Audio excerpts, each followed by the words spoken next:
Last week's gubernatorial debate between incumbent Democratic Governor J.B. Pritzker and Republican challenger State Senator Darren Bailey, there's so much to unpack there. Last week, we did just a couple of the topics that they reviewed.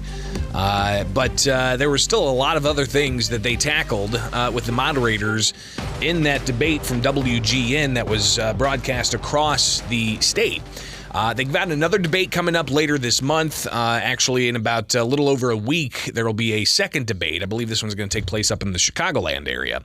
But obviously, a lot of topics covered because a governor has a lot of power.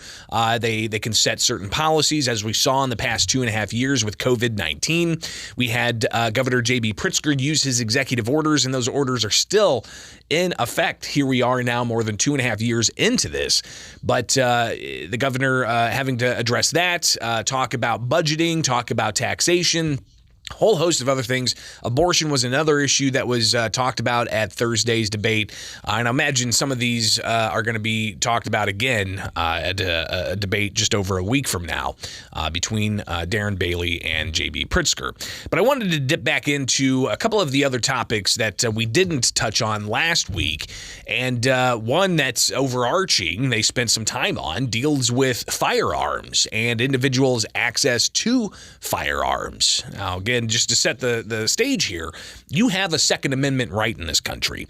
Your rights are not bestowed to you by the government. They are bestowed to you inherently by your creator or whatever other force you believe internally is part of our sentient understanding of being a human on this planet.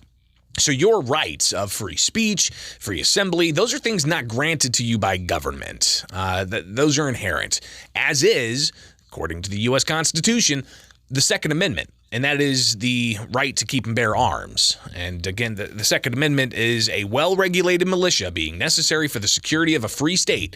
The right of the people to keep and bear arms shall not be infringed. That's practically, I might have had a word wrong or two, but that's the Second Amendment. So use that as a basis going into further conversation, especially on a gubernatorial level where you've got polling that might indicate a support for banning certain types of weapons. And that was something that was brought up on the debate Thursday. And you'll hear here now incumbent Governor J.B. Pritzker responding to some of the questions about gun control, and then the Republican challenger Darren Bailey following up. So here's some of that back and forth with the first instance of gun control being brought up in the gubernatorial debate. Governor Pritzker, I want to play you part of what you said in the hours after the shooting. I'm furious that this is happening in communities all across Illinois and America. I'm furious because it does not have to be this way.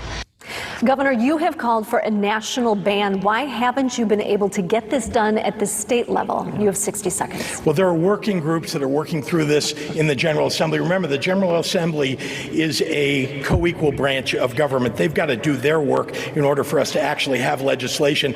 But I believe we ought to ban assault weapons and high-capacity magazines in the state of Illinois.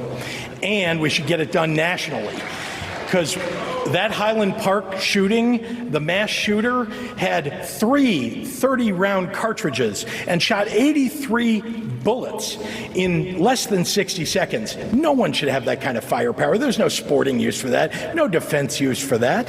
The fact is that we've got to do more to get guns out of the hands of the people who shouldn't have them. And Darren Bailey wants to get rid of background checks in the state of Illinois. Let's try securing the borders. That's just, you want to get rid of the FOID card and get rid of background checks. I expanded background checks, so we now have universal background checks for everyone that purchases a gun. But Governor, the Democrats control the state legislature. Again, why haven't you been able to get this done if you want it so badly? Well, I'm sure you understand that at this point in the legislature, you need a supermajority in order to get that done. So the working groups that are happening in the General Assembly are determining what they can get done in the veto session, which is happening in November, and what they can get done after the first of the year when there's a new session, and you need Governor, a simple majority. thank you. But we are going to ban assault weapons. Thank you, Governor. Senator Bailey. So again, we'll get to Senator Bailey's take on this here in a moment, but to kind of reset and just give you a place to start from that is based on the situation at hand here,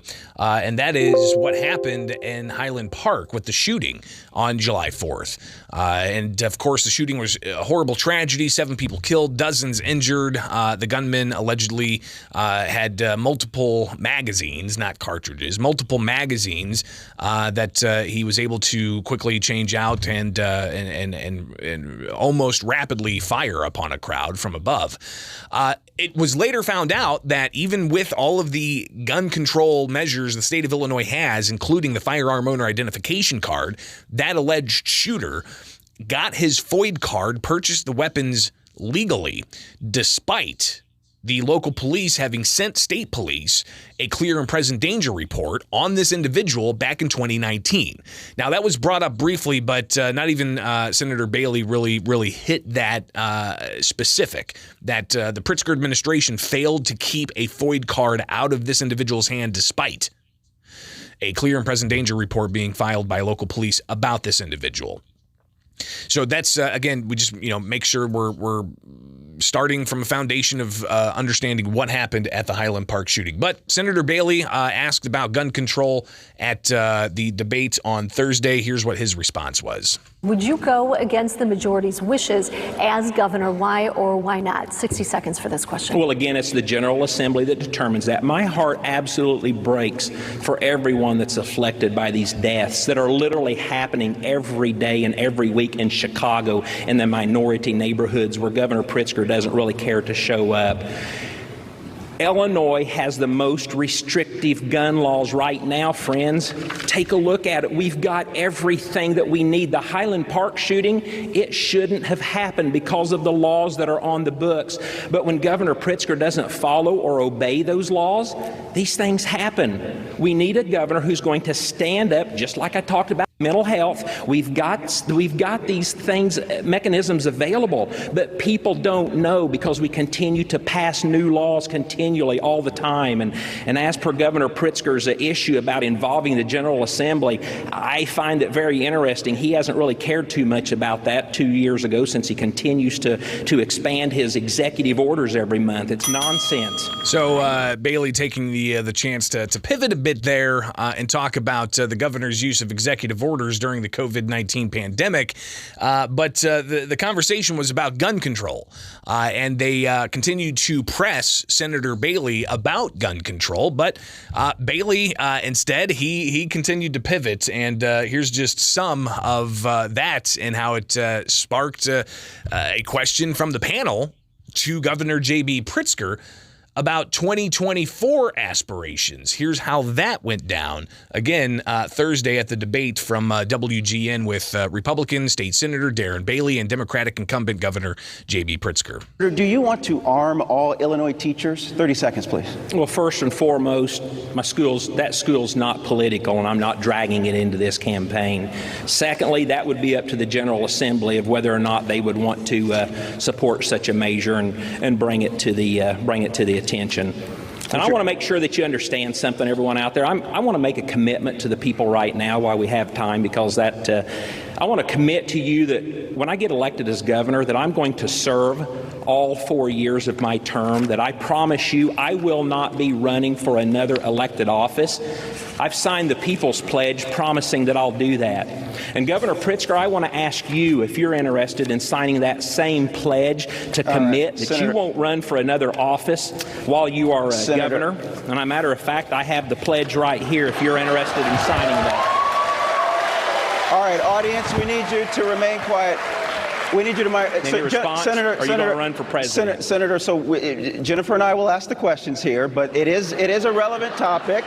We're going to do a quick pivot. We're going to move back because we're in control here. But, Governor, it is worth asking. You've raised your national profile quite a bit, raising funds for Democrats in other states, and by traveling to New Hampshire, these moves have stoked speculation you might run for president in 2024. It is fair to ask, will you commit to serving a full term if reelected? 30 seconds, sir. I intend to serve 4 years more as governor and get reelected, and I intend to support the president. He's running for reelection. Okay. All right. Thank you very much. That's clear. Interesting pivot there. Interesting moment to put the governor on the spot. And listen, I mean, the governor's obviously going to say that exactly. That he's intending to run for all four. He's intending to hold the office all 4 years, and he's not going to run for president. And that's under the current circumstances.